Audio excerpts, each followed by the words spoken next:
Hi, I'm Kaelen. My family didn't just reject me, they erased me.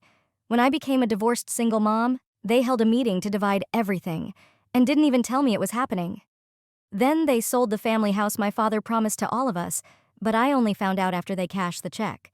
So I took my kids and moved into a crumbling house no one wanted. But what we found inside that fireplace, it changed everything, and exposed the lie they'd built their whole life around. Before we dive in, what time are you listening and where from? Drop a comment. I read every single one. The rain had soaked through the box by the time I reached the porch. My fingers were numb, not from the cold, but from how fast everything had changed. I looked at the house, sagging porch, broken step, windows like blind eyes, and a door that tilted in its frame like it had long given up on standing straight. Behind me, Jasper huffed as he dragged a duffel bag up the steps. "Is this really it?" he asked, blinking rain from his lashes. Livy clung to her soaked, stuffed rabbit, the one thing she wouldn't pack away. I crouched beside her and whispered, "It's not much, but it's ours." I didn't say the rest, because I had nowhere else left to go. Just 3 weeks ago, I was still someone's wife, still pretending I belonged at the family table. But that illusion shattered faster than I expected. It started with a brunch. Mom had arranged it just for the girls. I showed up in a clean sweater and fake hope. The moment I stepped inside, I felt it. The sideways glance Celine gave me, the too tight smile from Zinnia. I was seated at the kids' table with my 2 children, shoved into a corner by the patio doors. Meanwhile, my sisters sipped Chardonnay and shared inside jokes at the main table with Mom. I kept pretending I didn't care, until I heard Celine's voice float back, soft but sharp. "She's not even really family anymore. She couldn't even hold her marriage together." It hit harder than I'd expected. I looked at my son across the table, digging into scrambled eggs like nothing was wrong, and felt something crack. Later, when no one noticed I'd slipped away, I crept up to the attic, dust dancing in beams of sun that barely reached the corners. I knew exactly where it was. A china teacup, floral and fine, wrapped in a dishcloth I had hidden as a teenager. It had belonged to Grandma Elise, the only person who ever said to me, "You deserve a place that sees you." I cradled it in my palms like a secret. It was the only part of that house I would take with me. That night, I got the email, forwarded from a cousin who didn't know I was in the dark. It was a legal confirmation.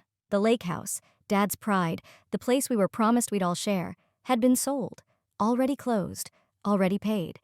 The buyer's check long deposited. My name? Not on a single form. I sat on my bed, kids asleep, and stared at that email until the screen dimmed. Then I stood, walked to the closet, and started pulling out suitcases. Not one word to my mother. Not to Celine, not to Zinnia. They knew what they did. I wouldn't give them the satisfaction of watching me bleed. Now, here I was, on this porch, holding everything I had left in one wet cardboard box. I slid the old key into the lock. Click. The door creaked open like it hadn't moved in decades. Inside, the air smelled of rot, mildew, and something sweeter, older, like memories that didn't belong to me. I stepped inside, dropped the box, and wiped my shoes on the doormat someone had left behind. Home sweet home. Livy wandered in behind me. "Are we gonna live here forever?" "Just long enough to fix it," I said, even though I didn't know what that meant yet. Jasper stepped in, holding the flashlight we'd brought from the car. He scanned the room, then turned toward the stone fireplace. "Mom," he said, voice low. I turned. "There's something in the fireplace." I walked slowly toward the fireplace, brushing past Jasper. "Stay back, honey," I murmured. He nodded and took a cautious step behind Livy, who was still clutching her rabbit, staring with wide eyes. The hearth was thick with soot, the kind that felt like it had been sitting untouched for decades. I knelt, bracing my hand on the cold brick, and reached in. At first, I thought it was just more debris, burnt logs, maybe some old papers, but then my fingers tapped against metal, something small, square. I pulled it out with both hands, a rusted tin box coated with ash. It wasn't locked. I eased the lid open. Inside were 7 letters. The ink was smudged in some places, the edges browned by time. Each envelope was addressed in delicate, looping handwriting that punched the breath right out of me. "To Kaelen, for when you're ready." All signed with a single name, Grandma Marigold. I sat down on the bare wooden floor. not caring about the dust or the way my jeans clung to my wet knees. With trembling fingers, I lifted the top envelope. A small dried violet was clipped to the corner. I recognized it. She used to press them into books, saying, "A flower lasts longer when it's loved quietly." I opened the letter. "Happy 25th, my sweet girl. If your mother still refuses to give you what's yours, don't give up. The lake house is meant to be your sanctuary, not your exile. Don't let them take it from you." I stared at those words until they blurred. The rain outside thudded harder on the roof, or maybe that was just my heartbeat. All this time, I thought I was the only one who saw how I was treated differently, thought I'd made it up, overreacted. But here it was. Proof. She saw it too. I read the second letter next, and that's when my fingers froze. Inside was a photocopy, a grainy, scanned version of what looked like a legal document, an early draft of my grandmother's will. I scanned the lines, my eyes darting over the formal language. I, Marigold Whitley, leave the lakefront property located at... And then, there it was, clear as day. To my granddaughter, Kaelen Whitley Grant. No mention of Celine, no shared ownership, just my name, alone. But that's not what the final will had said. I remembered the week after Grandma passed. Mom had arranged the service fast, too fast. She told me not to worry about the logistics and kept handing me my kids like they were shields to distract me. I didn't see the final will. I never even thought to ask. And now? This. I looked down at the letters spread across my lap, each one a tiny wound and a balm all at once.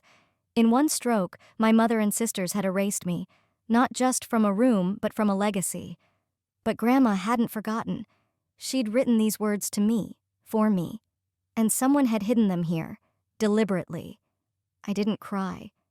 I gathered the letters, tucked them back into the metal box, and stood. Jasper was watching me. He didn't ask what I found. He just said, "Are we still staying here?" I nodded. "Yeah, we are." That night, after the kids were asleep on the mattress we dragged into the living room, I sat near the fireplace again, alone. I whispered into the dark.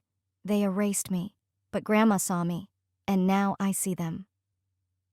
Morning crept through the broken blinds, casting pale strips of light across the living room floor. I hadn't slept. The letters were still on the table, sealed again, but my mind kept replaying the same sentence like a quiet drumbeat. She meant for me to have it. I wandered into the back room while the kids were eating dry cereal from paper bowls. I was looking for light bulbs, maybe a screwdriver, anything that made this place feel less like a ghost's attic and more like a home. I pushed open a narrow utility closet wedged behind the hallway door and started rummaging through old paint cans, brittle scrub brushes, rusted hinges. That's when I found the photo. It was behind a roll of plastic tarp, the frame cracked on one side, buried beneath years of grime. I wiped it clean with the edge of my shirt. It was us, my family. Taken maybe 8 years ago at the lake house. Everyone was there. My mother in her pale blue cardigan, Celine with her usual practice smile, Zinnia cradling her infant son. And there I was too. Or rather, there I should have been. My spot, far left, was scratched out. Not torn, not faded, but scratched. With purpose.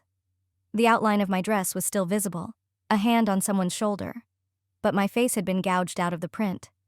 I just stood there, holding the frame, wondering how long it had sat there like this, out of sight, just like me. The smell of burnt toast pulled me back.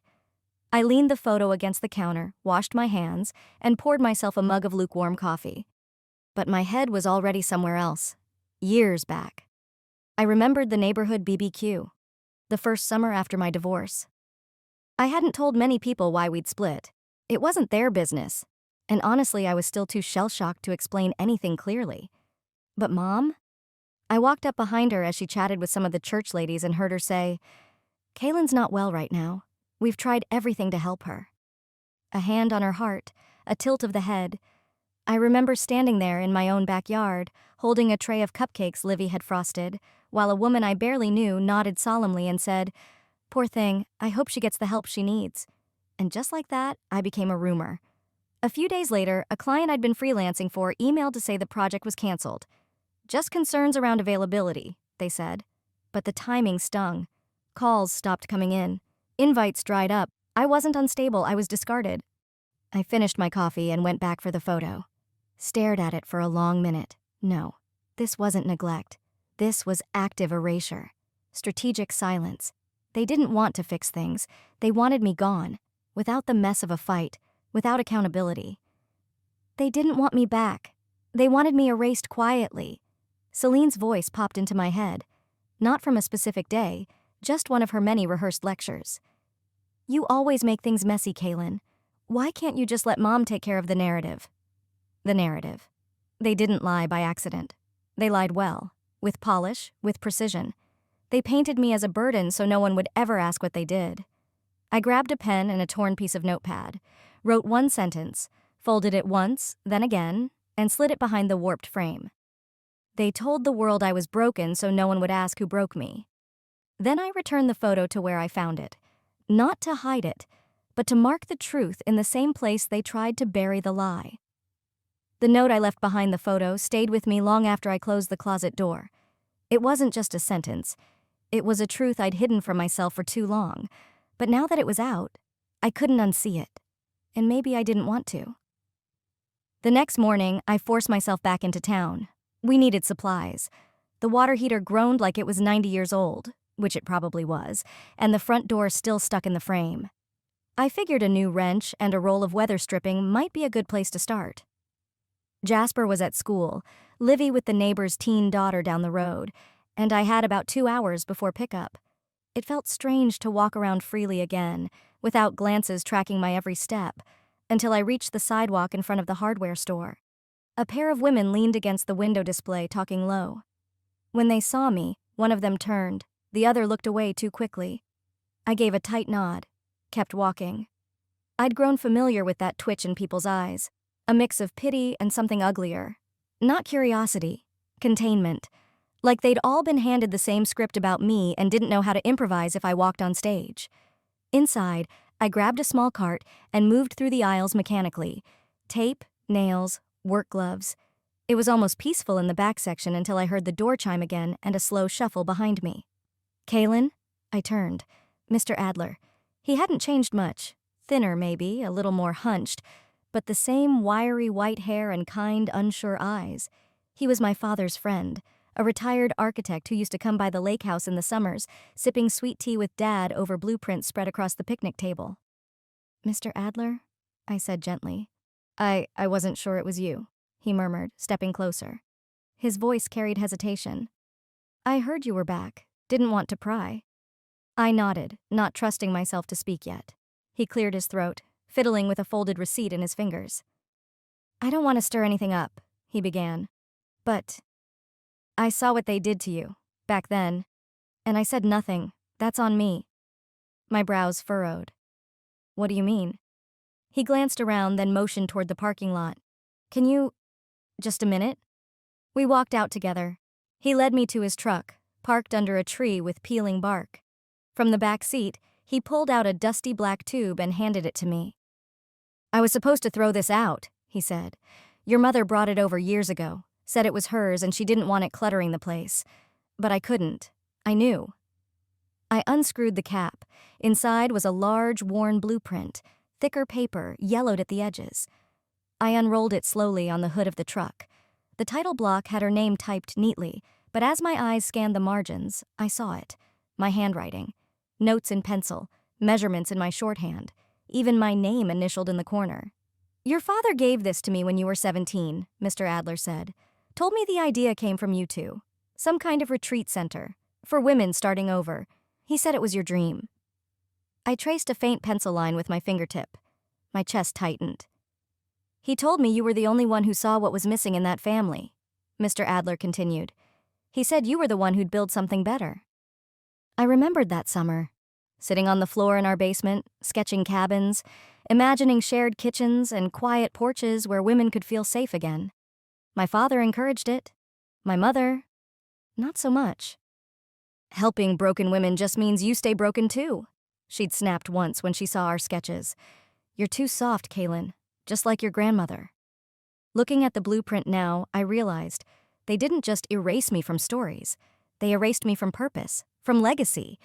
They used my ideas, my vision, and rewrote history to make them theirs. Mr. Adler placed a hand on the blueprint's edge. I'm sorry I stayed silent.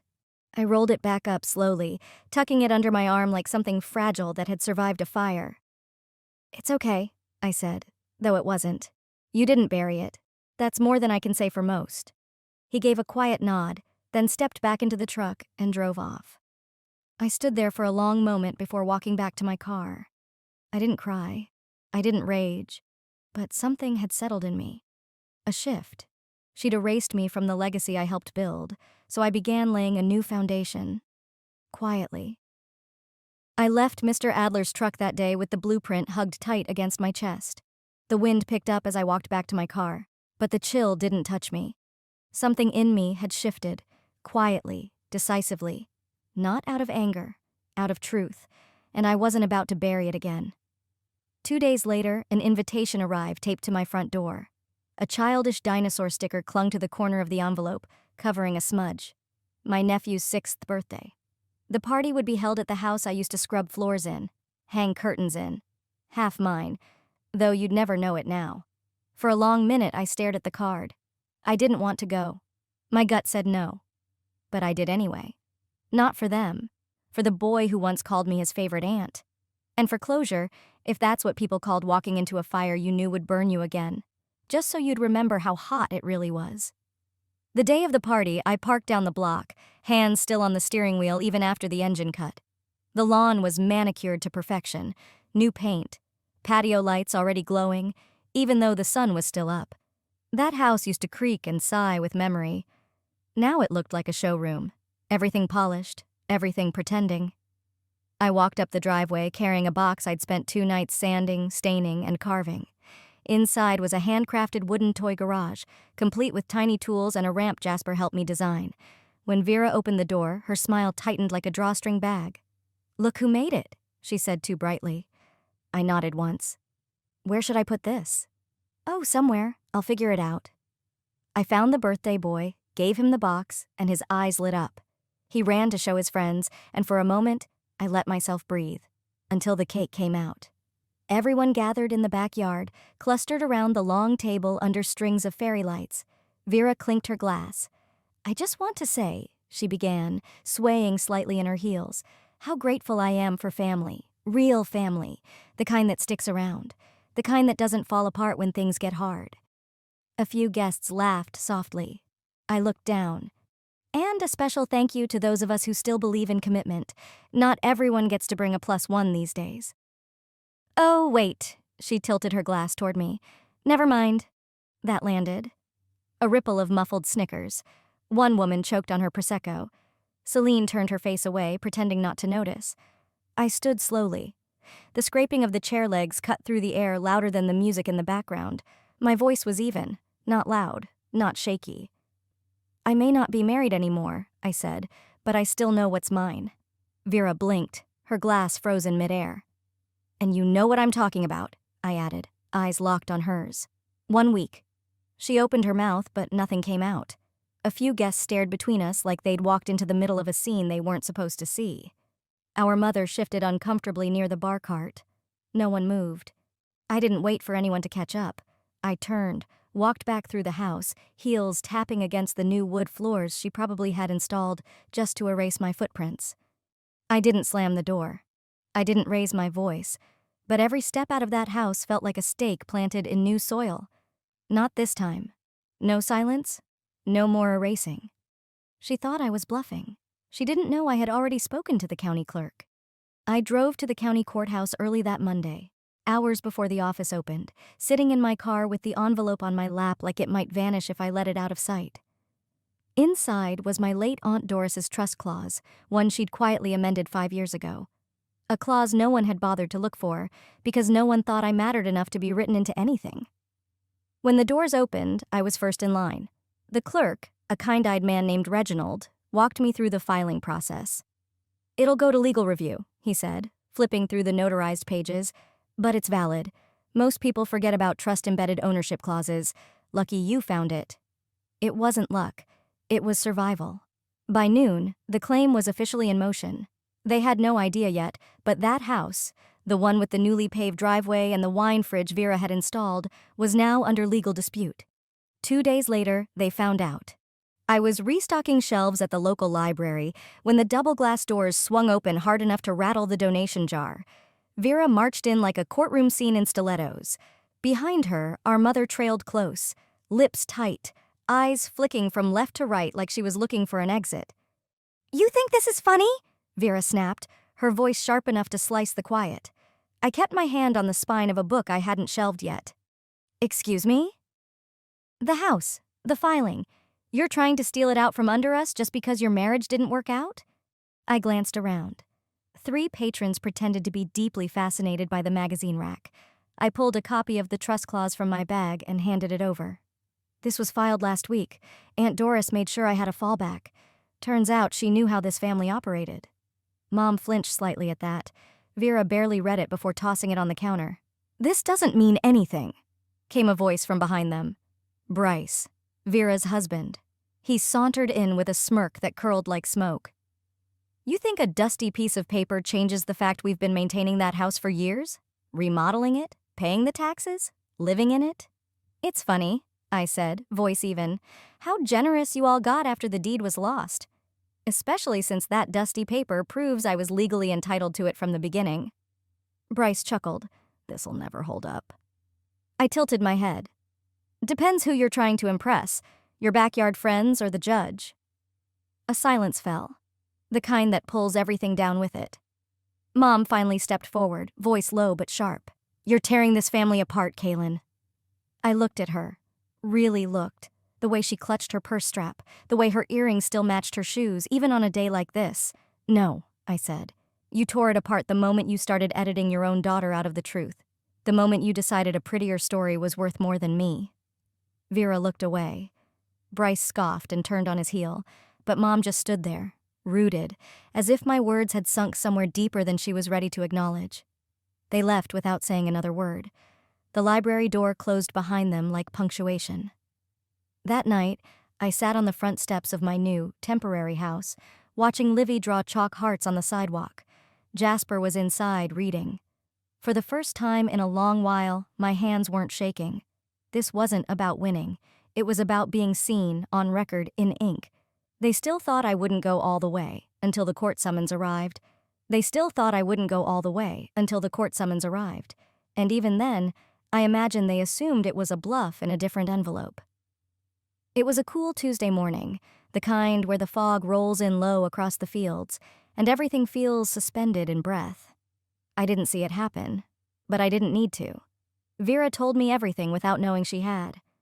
I'd parked 2 streets over, just far enough to keep eyes off me, and waited. At exactly 10:03 a.m., the process server made his way up the steps of the house I once called home. He knocked once, then twice. I saw the curtain shift. A moment later, Vera cracked the door open, eyes squinting, arms folded. I watched her lips move. "Yes?" He handed her a thick envelope, nodded politely, and turned away before she could close the door on his back. From my vantage point, I saw it all. The way her body locked up, the rigid grip on the envelope, the slow, deliberate read of the name printed across it. I could almost hear her breath catch when she realized what it was. My mother appeared behind her, clutching a mug of coffee like it could warm whatever part of her had just gone cold. "What did she do now?" she asked. Her voice floated down the porch like a tired wind. "She sued us," Vera muttered. They stood there, not speaking, not shouting, just frozen. That silence? It had more weight than every insult they'd hurled at me over the years. That evening, as I later learned from my cousin's off-handed texts, dinner was held in a tension so thick it could have been cut with one of Mom's antique butter knives. Nobody touched the roast chicken. No one passed the rolls. Kaelen's name wasn't mentioned, but she was there, between every glance, in every sharp sigh, every clink of silverware against china. Back at my place, the air was just as still, but it didn't suffocate. It steadied me. That night, I got a message I wasn't expecting. From Mrs. Langley, our elderly neighbor from 3 doors down. I'd helped her 2 winters ago when her heater went out. Never asked for anything, never even told her how things were unraveling. But she remembered, and she wrote, "I know what they did, Kaelen. If it helps, I'll tell it under oath." My fingers hovered over the keyboard as I read it again, and again. Her words sliced through the quiet like a bell in a monastery. Suddenly, a memory rushed in. Me, 17, crouched next to the garden bed, planting zinnias beside Vera. I remember how she laughed. "You and your pathetic little dream house," she'd sneered. "You think owning a cottage makes you whole again?" Mom had chuckled too, not with cruelty, but that tight-lipped approval that always came when Vera knocked me down a notch. I didn't defend myself that day. I just dug deeper. Tonight, I sat on my own porch, dusk painting long shadows across the yard. On my lap, the manila folder holding everything I had left to prove. I opened it to review the contents. The trust clause, the deed copy, the legal papers. And there, at the bottom, nestled between pages, was the broken ceramic dove I'd found during move-in. Still chipped, still cracked. I hadn't meant to keep it, but somehow, I had. I ran my thumb over its jagged edge, not to feel pain, but to remember what had been shattered. They broke me. But this is the glue. The courtroom was colder than I imagined, but my voice didn't tremble once. My boots echoed too loudly as I stepped across the polished floor, past strangers in suits, and family I once called mine. Vera was already there, sitting next to her attorney with a smile too stiff to be real. Our mother sat a row behind her, gaze fixed on the floor like she'd dropped something and couldn't bring herself to pick it up. I didn't wear anything fancy, just a dark blue blouse and a blazer that still smelled faintly of old cedar. I didn't come to impress. I came to be seen, really seen. The judge, an older woman with tired eyes and a voice like iron wrapped in velvet, nodded to both counsels. "Let's begin." Vera's attorney went first. He stood tall, voice slick with practiced charm, and held up a folder full of papers like he was about to unveil the Constitution. "These receipts show that my client, Vera Marchand, funded and oversaw the majority of the renovations on the disputed property. My client invested not just money, but vision and care in restoring a structure that would have otherwise collapsed." He clicked the remote, and images of polished hardwood floors, a redone kitchen, and garden stonework appeared on the projector. For a moment, it looked damning. Then my attorney rose, quiet, methodical, and prepared. He clicked again. Side-by-side comparisons appeared. On one side, the receipts Vera had submitted. On the other, bank records, contractor logs, time-stamped transfers from my personal account to every vendor Vera claimed she'd paid. "Your Honor," he said gently, "not only did Miss Kaelen Everett fund these renovations herself, but the documents submitted by the defendant were altered. The originals, obtained directly from the contractors, show no trace of Miss Vera Marchand's name or payment." There was a rustle in the courtroom, papers shifting, throats cleared. Vera crossed her arms, lips pressed thin. Her mother still didn't look up. "And there's more," my attorney added, inserting a USB into the court's monitor system. The video that played was grainy, likely from a motion-activated porch cam left running without their knowledge. I remembered when we retrieved it. Mrs. Langley had handed it to me with a quiet, firm nod. In the footage, Vera stood at the kitchen counter, laughing as she held a clipboard. "She's too dumb to even know we're stealing her name off the deed," she joked. The camera caught my mother in the background, sipping tea, nodding silently. The room chilled further. My stomach clenched, but I didn't flinch. The judge took a moment before looking up. "Miss Everett," she said, "you may offer closing remarks." I stood slowly, steadying my breath. My hand found the folder I'd brought with me, and from it, I pulled the small, broken ceramic dove. The room watched as I held it up, as if it held more weight than any affidavit. "This was in the attic when I returned," I said. "Everything else, my name, my share, my place in this family, was torn down, repainted, or signed away. But this?" I turned it slowly, letting the fractured wing glint in the light. This was left behind, maybe because it was broken, or maybe because they thought it wasn't worth hiding. I took a breath.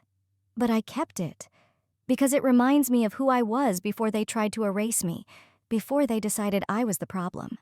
I set it gently on the desk before me. No more words were needed.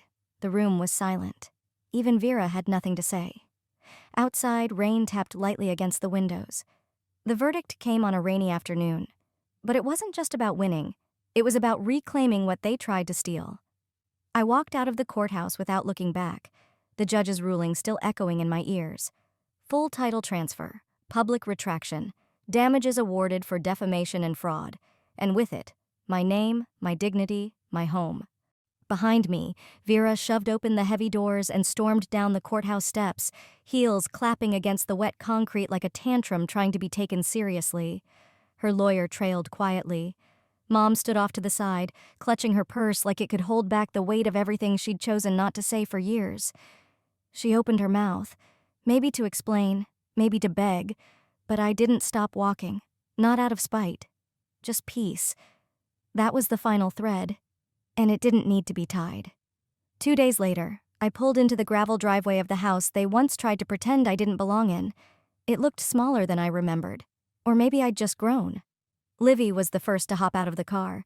Her backpack swung behind her like she was running into a vacation rental, not a house with layers of pain packed into every corner. "Mom," she called, "can we repaint the hallway purple?" "Sure," I said, smiling. "Pick the shade. Jasper can pick the trim." He gave me a look, half eye roll, half grin, but followed his sister inside. The floors creaked the same. The light filtered through the east-facing windows the same.